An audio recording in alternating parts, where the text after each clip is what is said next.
video. Ito. Yeah. Check.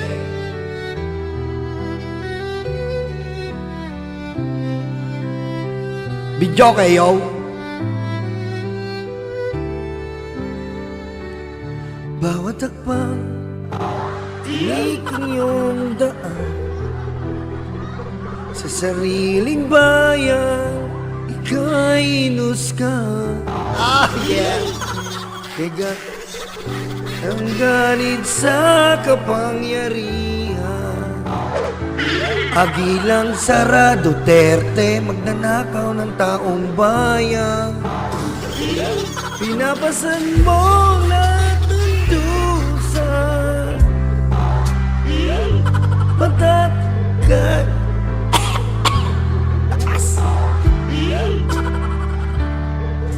Kahit sugatan, kahit lumuluha, inisip mo pa din kapakanan iba. Digong, nasaan ka man? Mabubulok ka na po diyan, mamamatay tao kasi talaga. Kaya ang ICC malalagot ka.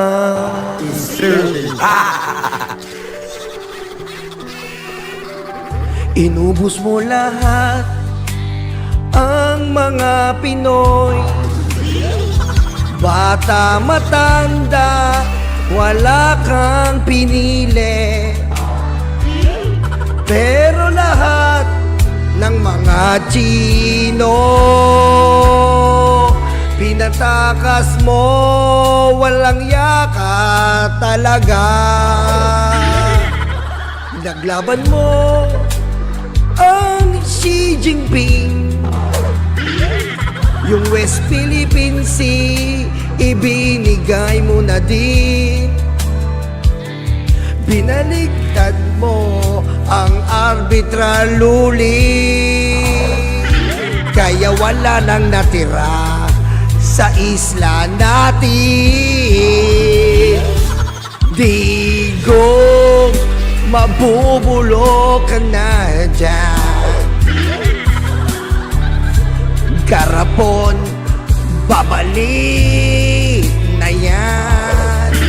Siya'y maging abo dahil susunugin na, kasi walang yasiya. Opo talaga.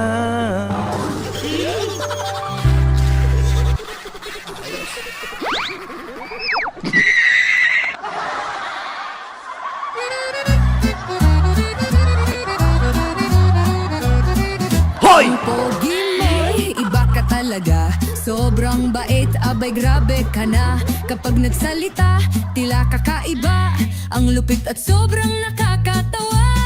Mga mata. Yan po ang title, Digonggong.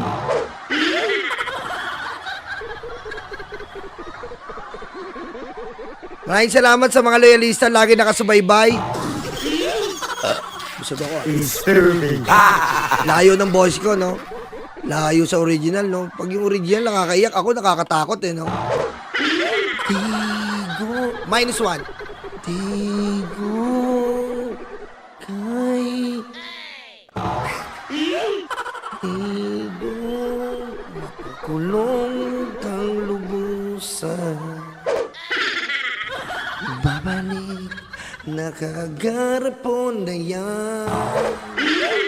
Abo na abo, tatakalin pa. Matanda, nawawala ang Huwag niyong kalimutan, puro kayo tawa, ABP! Kami ang bumbero ng Pilipinas, babayaning tagapagligtas. Ang paglilingkod sa amin ay likas. Ang bumbero ng Pilipinas, kami ang bumbero ng Pilipinas, babayaning tagapagligtas. Kung wala pa po kayong party list, ba't hindi po natin subukan tong ABP?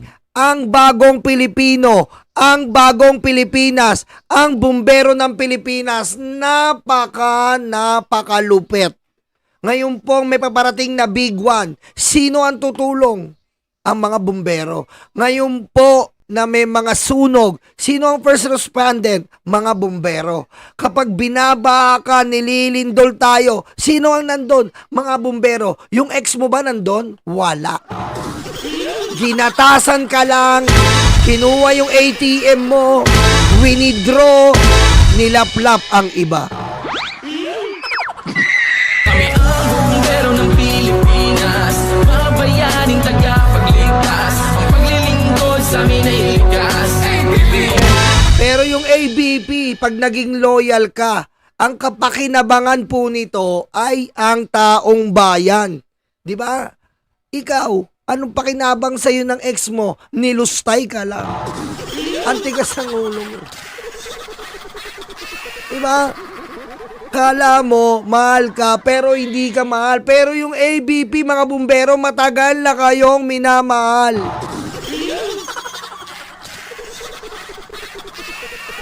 Diba? Oh. Sige lang, Daraw Yaw Vlog. Sige. Diba, matagal na kayong minamahal. Bumbero ng Pilipinas, kami ang bumbero ng Pilipinas, mga bayaning tagapagligtas. Ang paglilingkod sa Diba? Yun lang po tayo. Sa totoo lang po tayo. Doon na tayo sa may first respondent sa ating bawat kalamidad, sakuna, unos, bagabag, dalamhati, at anumang pagkasawi. Gaya ng pagkasawi mo sa ex mo.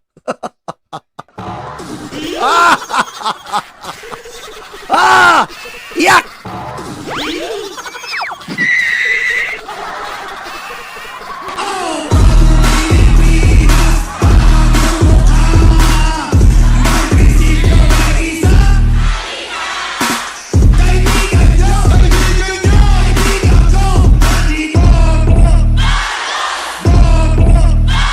Okay, ang mga talapandas po na OFW, pinalaya na po sa pamamagitan ng ating gobyerno. Siyempre, tignan natin ngayon kung magpapasalamat ang mga talipandas na mga tatanga-tangang nagrally, na mga alipin. Oy, mga alipin.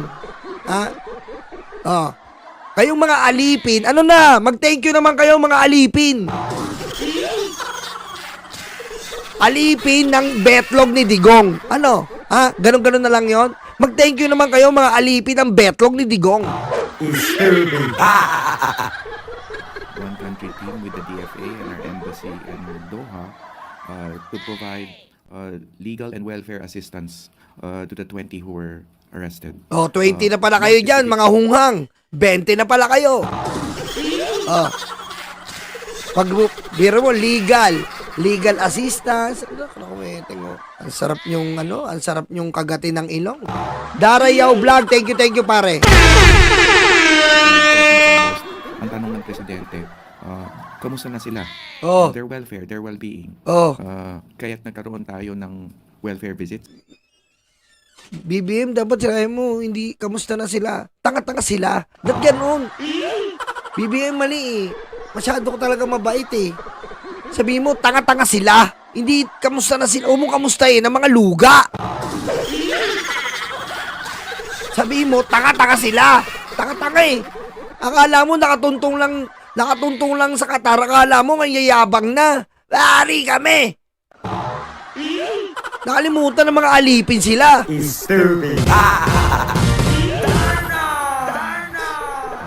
With our one country team under Ambassador Belico, we had our labor attaché. His name is Attorney Ed Ferrer.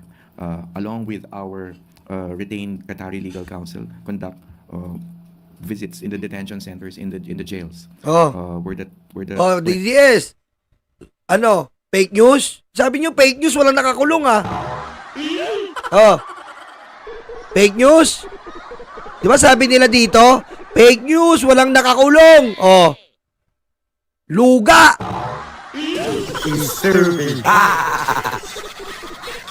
when we were held, there were 12 males. There are 12 males and 5 females and 3 minors. And of course, we know. Oh, tek, may minor pa oh. Napakalupit naman oh. Anak yan ng OFW. May minors pa, oh. Biro mo, sinama nyo sa kabobohan nyo. Hindi naman butante, nagrarally. Paano sinama ng mga tangang magulang? Sinama ng mga tangang magulang Oh, sinama nga ng mga tangang magulang na OFW sa Qatar. Ayun, damay pati anak sa kabobohan nila. Noong unang nakalaban ng tatlong investigador, naiwan yung dalawang kalalakihan and 5 na kababaihan in separate detention or jail facilities. Ito po yung nahuli, naka-green-green suntok-suntok na t-shirt to Kaya nahuli itong mga to, naka-green-green suntok-suntok na t-shirt. Yung iba po nakatakbo Ito naka-green-green suntok-suntok. Ayun, kapul.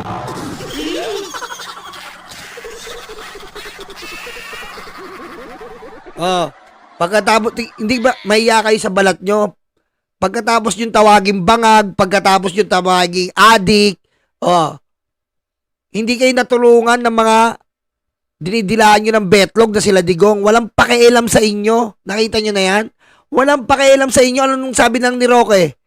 Ano sabi ni Roque? Sabihin nyo daw sa Qatari Police, Duterte, Qatari, very good friend. Ayun daw, makakalaya kayo.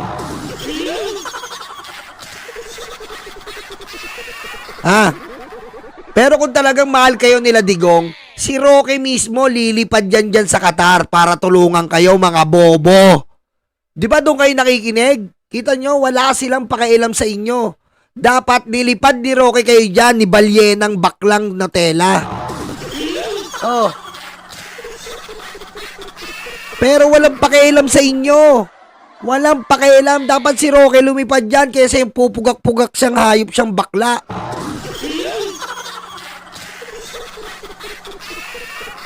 Second, and more important, should I say, directive of the president was to secure their immediate release. And Kita mo, sabi ng presidente, siguraduhin daw ang kanilang immediate release. Kasi walang papakinggan ng Qatari government kundi si BBM, siya yung presidente. Rally kayo ng rally sa mga demonyong presidente nyo dati. Wala nang power yan, bobo kayo.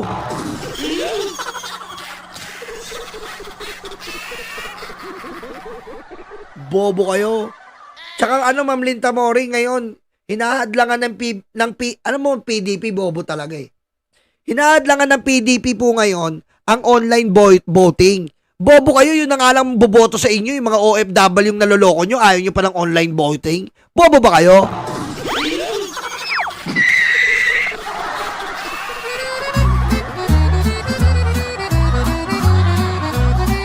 Ang pogi mo'y iba ka talaga. Sobra Pagbabawalan nyo pa yung online voting, doon na lang kaya nga kayo magkakaboto yung sa mga lugang OFW Babawalan nyo pa? O di ba naman kayo tanga? with gladness, we report today that, of course, based on the President's directive to secure the immediate release of the 17 who are still detained, the Qatari authorities, in 2 separate batches, the males at around 2:30 a.m. Qatari time, and the females around 4 a.m. Qatari time, were provisionally released pending investigation. So this means they have their liberty. Pending investigation, they're able to all go home to their respective homes in Qatar. Tignan mo, nakauwi kayo ngayon. Mag-thank you naman kayo. Tigas na mukha nyo. Kaso walang mangyayaring thank you dito. Matigas sa mukha ng mga yan. Yung bobo in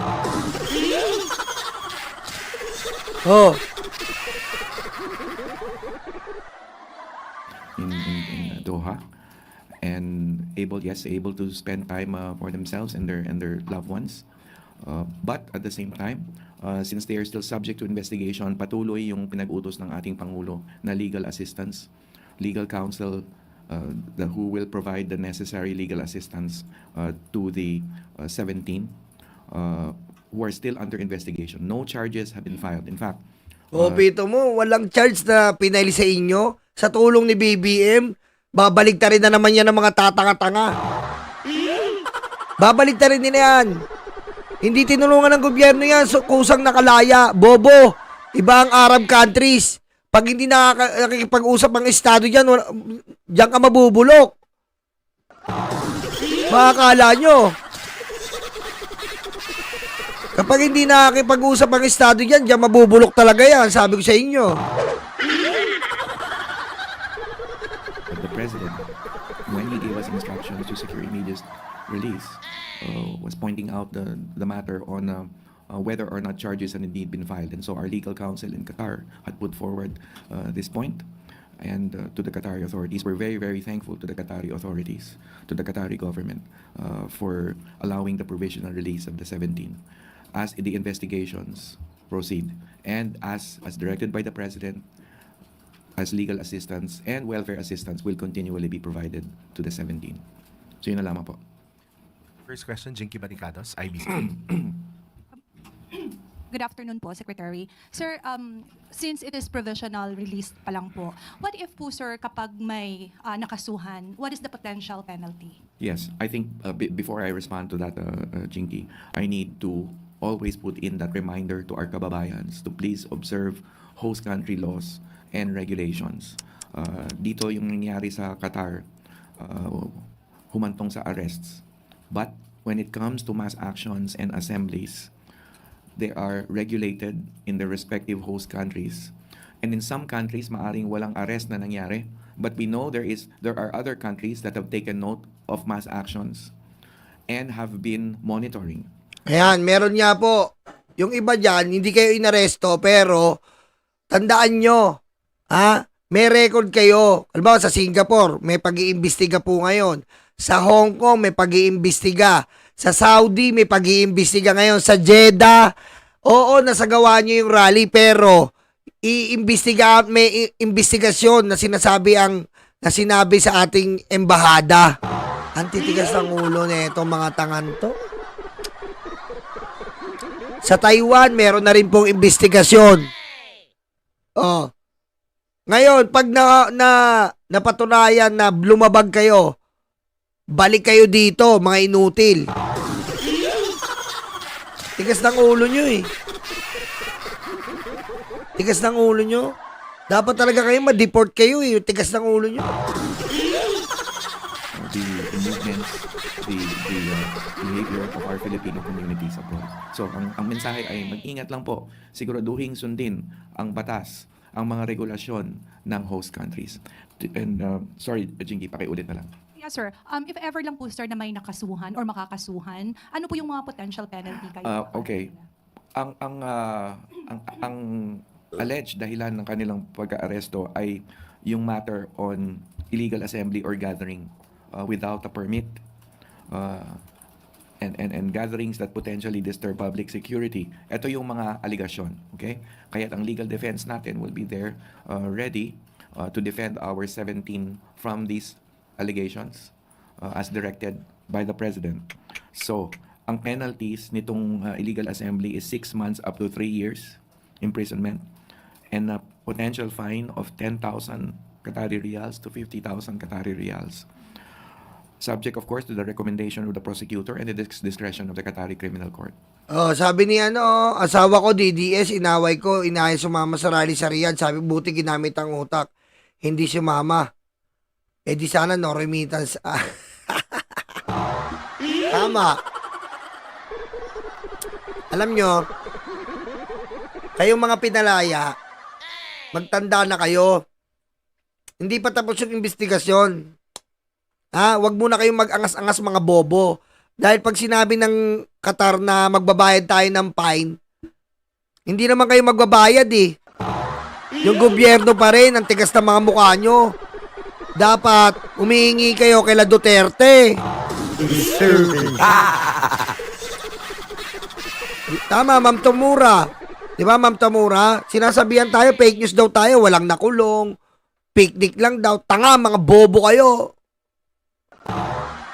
Mga inutil eh. Wala daw nakulong. Kailan ba ito madideport itong mga to? Bubuhusan ko lang ito ng kumukulong tubig. Para magising.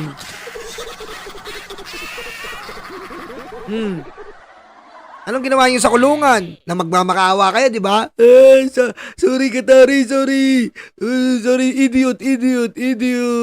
Sorry, Katari. Gaganong-ganong kayo doon, no? Mukha kayong tanga. Sorry, Katari, idiot. Katari, idiot. Katari, sorry.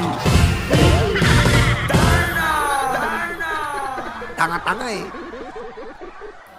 So, yan ang potential penalty. But as I said, part of the legal assistance that have been so carefully directed by the President is to put up the best legal defense for our 17 kababayans. Maricel Halili, TV5. Magandang hapon po, sir. Sir, ano po yung naging argument ng Philippine government or at least yung basis na inilatag natin to convince the Qatari government na bigyan ng provisional release itong 17 Filipinos? Yes, ang main point is yun nga, that they had been detained and an inquiry as whether charges have been filed. Wala pa naman sa ngayon, so perhaps it would be best to secure their provisional liberty in the absence of charges and while investigations are still going on. We know for sure that the Qatari Prosecution Service is still conducting its own inquiry. O yan, kasi pinalaya muna pansamantala yan. Kumbaga, tapos na, ayan, tita mo, ang tagal nyo, di ba? Tapos na yung Ramadan eh, bastos kayo eh. Bastos kayo eh. Wala kayong modo eh. Di ba? Wala kayong modo eh. O, kita mo. Bastos eh. O, ngayon, tapos na Ramadan, na-realize nyo. O. Bastos eh. O, na-realize nyo ngayon, Ramadan. And investigation.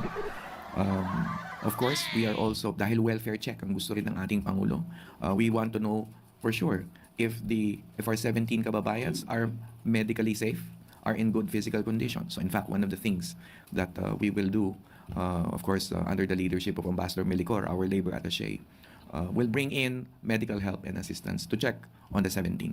So medical condition would be another argument or point raised there in terms of ensuring that they are all physically in good health. And of course, sir, habang nasa provisional release sila, hindi sila pwedeng umuwi dito. Yes, they could not travel outside of Qatar while investigations are going on. Pero ang mahalaga dito, provisional liberty is still liberty. And that's very important to the President, and that was first and foremost. Pero mo, nakakaya kayo. Pero mo, si Presidente pa gumawa ng paraan sa inyo. Sarap yung duruan sa mukha eh. Ang bait, abay grabe ka na. Kapag nagsalita, tila kakaiba. Ang lupit at sobrang nakakatawa. Mga mata Tindi ng mga mukha nyo. O, bangag, BBM. O, ngayon yung bangag nagpalaya na naman sa inyo.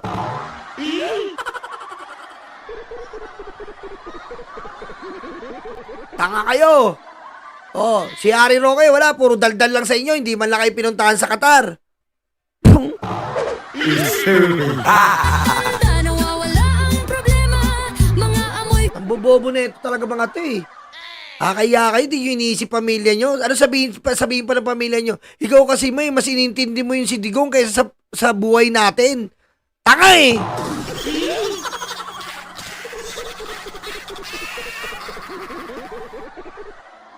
Tanga-tanga kayo eh.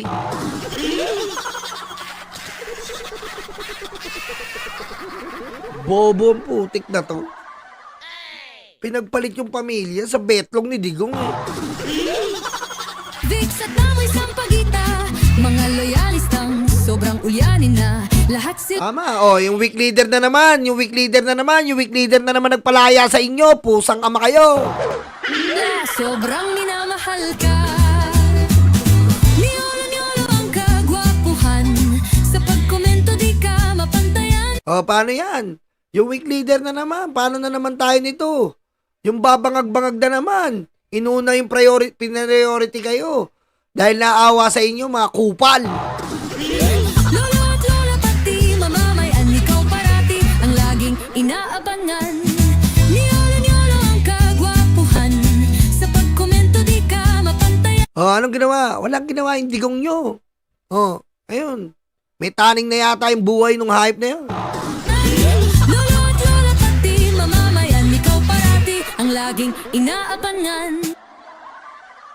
alongside the welfare aspect Nakalaya na, pinaasikaso ni BBM. is to secure their immediate release. And sir, just so we can have an idea, usually po ba sa Qatar gaano kahaba yung procedure, yung mga legal procedure nila bago naglalabas ng decision yung korte? Well, we know for sure na sa Qatar ay mabilis naman ang dispensation ng justice ang mga proseso proceedings. I cannot just peg the exact timeline or date so as not to raise inaccurate expectations. But at this stage, rest assured, our legal counsel will also be there to look out for, among other things, yung speed, yung determination ng ultimate findings ng Qatari side para masettle once and for all yung kasong ito para sa kapakanan na rin ng ating mga kababayan. Tristan Nadalo, Newswatch Plus. Hi, Sec. Good morning. Hi, Good afternoon. Sir, siguro po, meron din kasing mga sentiments online regarding dito sa 17 Filipinos na na-detain na alam naman nilang bawal yung pagsasagawa ng political protest or ng any demonstration, and yet ginawa pa rin po. So siguro nakausap na po ba natin sila on ano po ba yung explanation why they push through with that activity knowing na posible silang maput at risk? Yeah, meron na mga pag-uusap. There were jail visits, no less than 5 jail visits. Again, as directed by the President, number one concern was the welfare side, well-being. Oh, directed by the President. Meron na rin nagbisita sa inyo. As directed by the President, yung welfare nyo pa rin iniuna. Mga DD shit!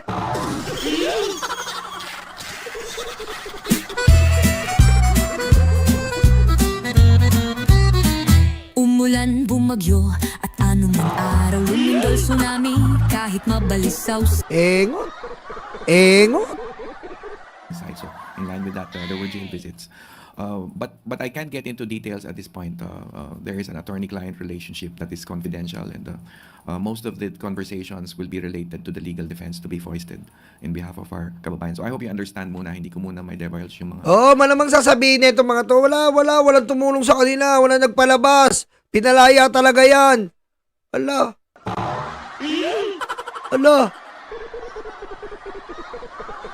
Sasabihin niya, walang nagpatulong sa kanila, pinalaya talaga yan. Pagkatapos ng Ramadan, pinapalaya talaga. Abangan niyo yan. Ayan ang ibabanat niyan. Pagkatapos ng Ramadan, pinapalaya talaga, pinapalaya.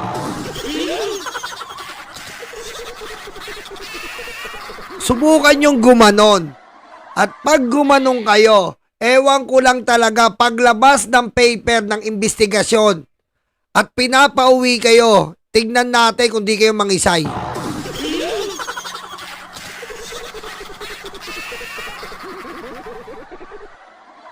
Sa makakita Arab country na maluwag. Walang Arab country na maluwag. Yung Dubai nga liberated doon pero medyo mahigpit pa rin Walang Arab country na maluwag, mga bobo.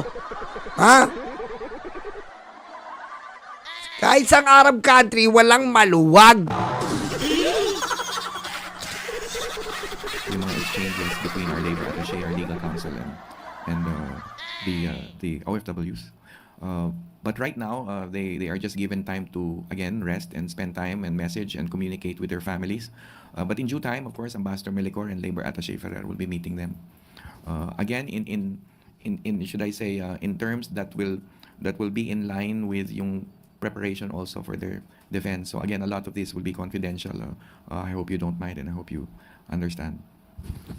Last follow-up lang. Sir, siguro po kasi syempre, di ba yung sa iba yung pinaglalaban nila, what kind of message does this send, at least for the Marcos administration, na kahit iba po yung paniniwala ng mga OFW, tinutulungan pa rin po ba Yeah, sila? the message this sends is care for our people, for our OFWs. O, kita mo, sabihin nyo na naman, masama si BBM pa niyan. Grabe naman kayo kawalang yanan yan. Hindi na kayo tao niyan. Pag sinabi nyo walang ya pa rin si BBM dyan, biro mo, nagsisigaw-sigaw kayo, winawalang niya si BBM. Pabalikin mo si Digong.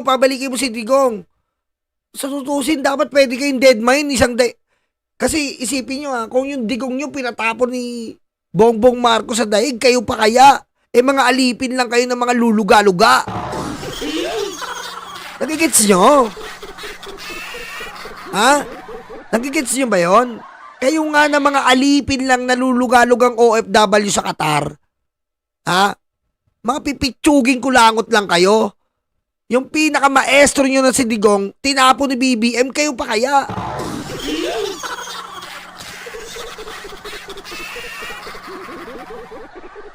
Oh. Ngayon, imbis na magalit si Bongbong, anong ginawa niya?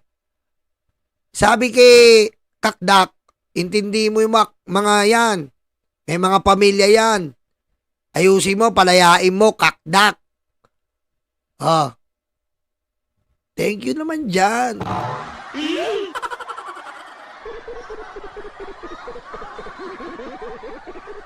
It's the first thing in the president's mind. I have been personally communicating with him for the last few days at paulit-ulit niyang sinasabi yung making sure that the welfare, well-being, and the release will be secured. Oh, kita mo? Paulit-ulit daw si Kakdak. Na kinokontak ni BBM si Kakdak. Siguraduhin mo yung seguridad at welfare ng mga OFW. Dapat BBM sa'yo mo mga tangang OFW eh. Oh. Siguraduhin mo, Kakdak, sabi ni BBM daw. Siguraduhin mo na makakalaya yung mga yan. Mga DDS yan eh, love ko yan. Hero mo, ganun si Bongbong. Oh. Kakdak, ayusin mo ha. Love na love ko yan, mga DDS yan ha. Ayusin mo yan. Love niya, ha? Mahal naman ako niyan, bangag ako eh. Ayusin mo yan, Kakdak, bangag ako, adik ako eh. Ayusin mo! Kakaya.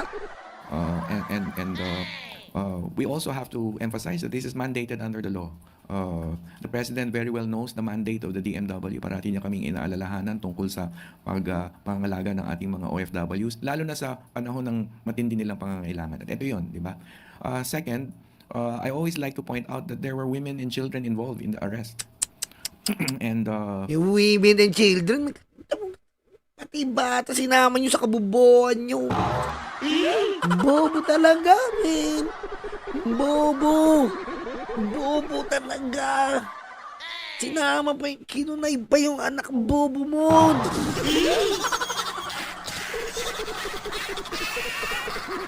Sinama yung anak sa kabubuan. Di na awa sa pamilya.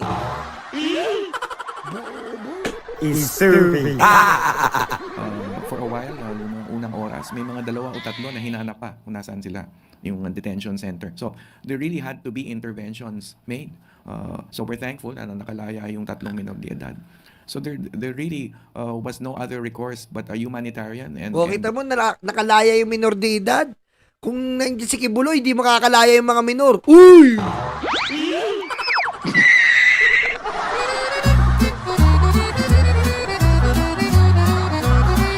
Ang pogi mo'y iba ka talaga. Sobrang bait, abay grabe ka na. Kapag nagsalita, tila kakaiba. Ang lupit at sobrang nakakatawa.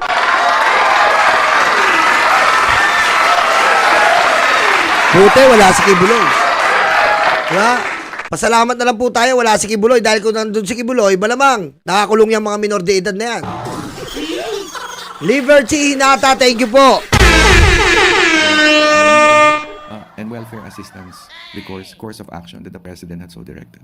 Reminder na lang, sir, sa mga OFWs na para hindi po umabot ulit sa ganito. Good point. At the same time, paalala po sa ating mga kababayan na sundin namang ang batas ng host country. Ulitin ko yung sinabi ko kanina, maaring sa Qatar, aresto ang kinarapnan. But remember, hindi kailangang may pag-aresto para hindi maging sumunod sa batas ng host country, because in some countries ang reaction ng host country is monitoring, surveillance ng activities ng Filipino community. So, kailangan talagang mag-ingat, doble ingat, triple ingat, dahil kailangan sundan ang batas ng host countries. And Hindi, ano yata yun, Ma'am Linta Mori? Yung iba doon, matatagal na OFW na nandun yung pamilya yata. Parang ganun eh. Kasi meron yatang yung mga nasa magandang company, yung may mga magandang company, may ano sila na pwede mong isama yung pamilya mo. Pag mataas yung posisyon mo, sama mo yung pamilya mo. Baka may ganun dyan eh, kaya kasama yung pamilya eh. Diba?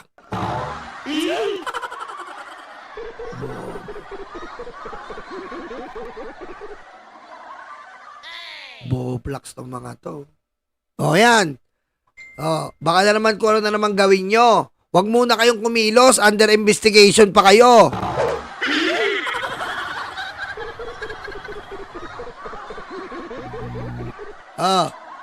Under investigation pa kayo. Huwag muna kayong magsisigaw-sigaw dyan. Nakatakaan nyo.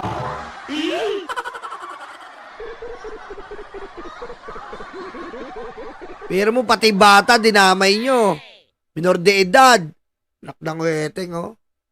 Kami ang bumbero ng Pilipinas, mga bayaning tagapagligtas. Ang paglilingkod sa amin ay likas. Ang bumbero ng Pilipinas, kami ang bumbero ng Pilipinas.